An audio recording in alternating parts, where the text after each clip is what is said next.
Greetings, Japan fans. Today's show, we're going to look at New Year's resolutions.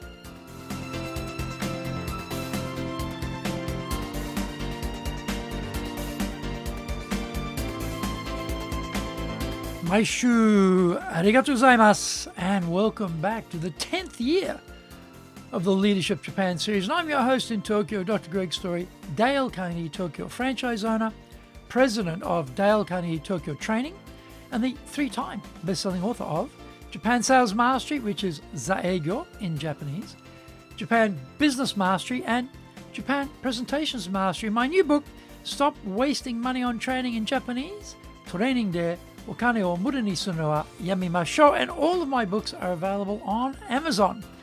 This podcast brings insights, examples, and experience about leading in Japan. Trust me, it is different here. Don't forget to subscribe and share this podcast with your family, friends, and colleagues. We are not being sponsored by Libsyn, but we value your privacy, which is why we have our podcast hosted by Libsyn. Unlike many other hosting organizations, Libsyn have a strict policy that does not allow access to your private information by anyone. Here is our daily podcast lineup on Apple Podcasts. Mondays, the Cutting Edge Japan Business Show podcast. Tuesday, the Presentation Japan series, and every second Tuesday, the Business Tatsujin no Oishia show. Wednesdays, the Sales Japan series. Thursdays, the Leadership Japan series, and every second Thursday, the Business Pro Podcasto show. Fridays, the Japan Business Mastery Show podcast. Saturdays, Japan's top business interviews. Before we get going, today's handy Japanese phrase is 今ネットにハマってるの今ネットにハマってるの今ネットにハマってるの I'm totally hooked on the internet. 今ネットにハマってるよ今ネットにハマってるの Man, I'm just doom scrolling. I'm just hooked on the internet. I'm on the internet all the time. 今ネットにハマってるの今ネットにハマってるの Okay, this is episode number 509. 509 today. We're going to be talking about how are those new resolutions coming along. Leadership requires discipline and accountability. We claim to know more than the team about the strategy and direction we need to take. Are we being honest with ourselves though? We probably made some new resolutions in January, and here we are, 1 quarter into the new calendar year, and how are we looking on those commitments? I see the influx of overweight executives booking up the personal trainers down to my private club gym every January. They clearly are okay to spend the money because both the club and those trainers are not cheap. These newbies are usually obese and are clearly interested in doing something about their weight to improve their health and performance. 6 weeks later, they have quietly vanished. I wonder what sort of corporate leaders they are, if they cannot maintain the discipline and commitment to take care of the most precious thing in their lives, their own health. Are they credible with their teams?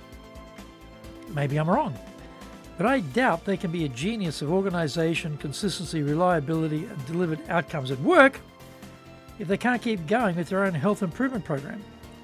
Maybe I'm totally wrong, and they are sacrificing their liver for the enterprise with extensive boozy dinners and long lunches to win the business. That could well be true, but it doesn't seem sustainable, does it? If those January resolutions have been dumped, we can ask the question, why don't we keep the promises we make to ourselves? The biggest problem in business is responding to change. We face changes in technology, the market, currency rates, supply chain, the recruiting environment, etc. Somehow we are supposed to be agile, nimble, adaptable in business, but are we up to the task?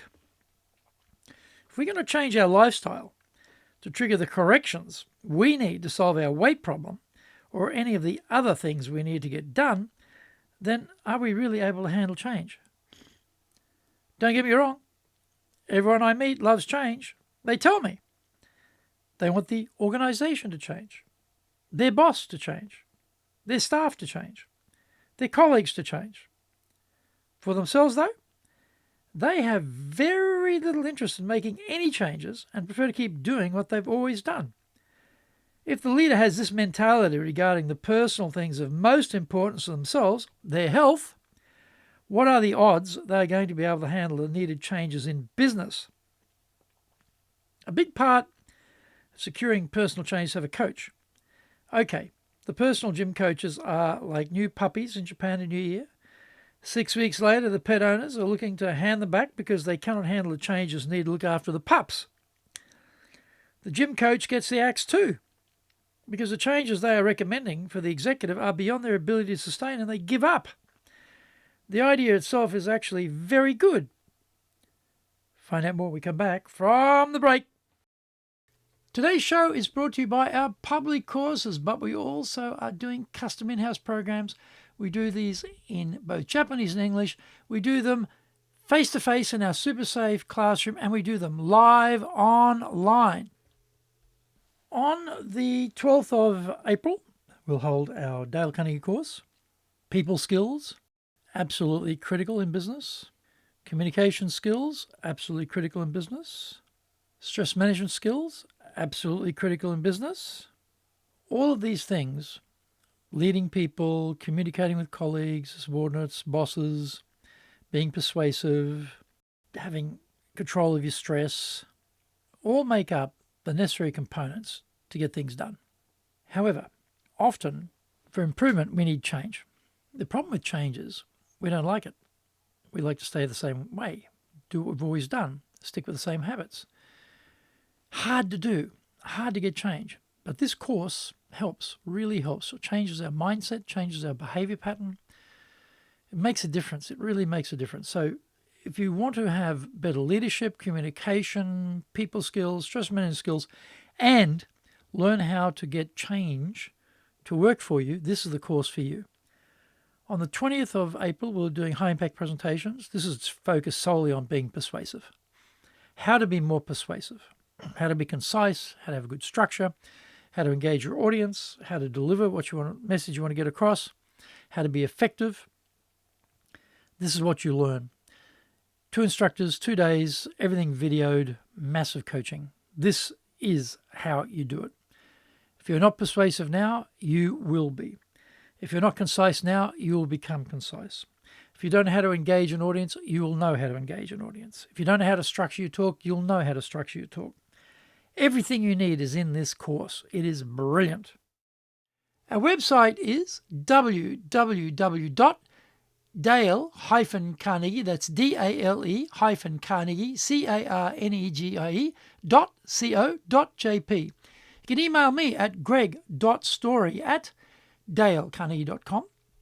If you like learning by watching videos, we've got nearly 2,000 there for you at Tokyo, Japan, Dale Carnegie TV on YouTube. We release 3 TV shows every week on YouTube. The Cutting Edge Japan Business Show, that's the premier business show on Japan, every Monday, Tokyo time.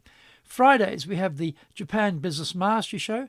And on Saturdays, we release Japan's top business interviews, where I interview leaders from small, medium enterprises all the way up to the corporate captains of an industry on one topic, leading in Japan. And every second Thursday, we release the Business Pro Television Show. Don't forget to grab my business books on Japan on Amazon, Japan Sales Mastery, which is Zaegyo in Japanese, Japan Business Mastery, Japan Presentations Mastery, and Stop Wasting Money on Training, which in Japanese is Training de Okane o Muri ni suru wa yamemashou. Welcome back.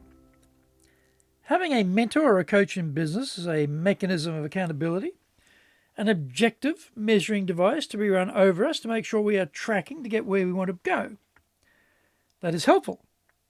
But we still have personal accountability for ourselves, and one of the areas where we let ourselves down is time management and personal organization. I'm always astounded by the number of executives who are ruled by their muse rather than by the compass and the clock. They don't set goals, don't set priorities, don't work through the tasks according to those priorities. When you ask them why, they say cool stuff like, I don't want to crimp my creativity. I need to be flexible. I'm a free spirit. And A set list of priorities won't survive beyond 10 a.m. in our business. We can see they are intelligent, very good at justifying their lack of control over their days. This is why they cannot change their lifestyle around eating, drinking, and exercising.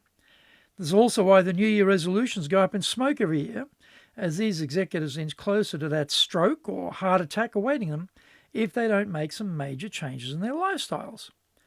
They cannot sustain the changes needed for their own longevity should they be in charge of the corporate tiller.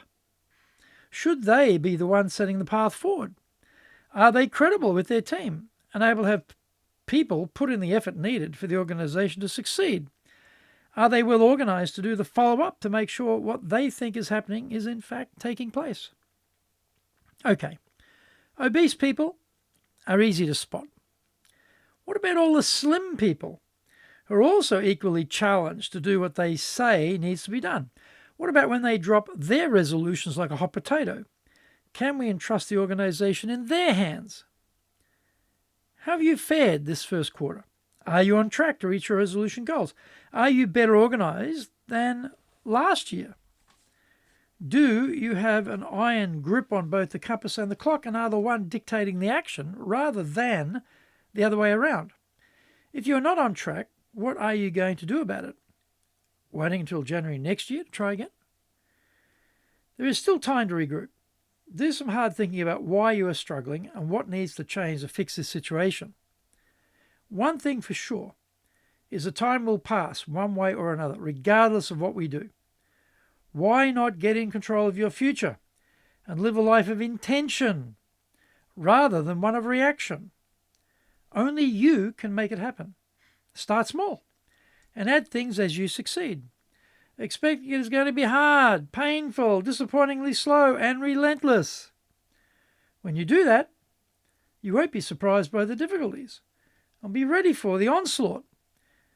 If we tripped up in the first quarter, let's make the second quarter our start to the year and keep pushing ourselves. None of the alternatives look good for a leader. Thank you for joining the Leadership Japan series. If you found the program useful, then tell your family, friends, and colleagues. Don't forget to subscribe and share this podcast. You can contact me at greg.story@dalecarnegie.com. Our website is www.dale-carnegie.co.jp. Until the next episode, take what you thought valuable, put it into action, because idea application is what makes winners winners. So be one of them. Remember, I'm in your corner, committed to your success here in Nippon.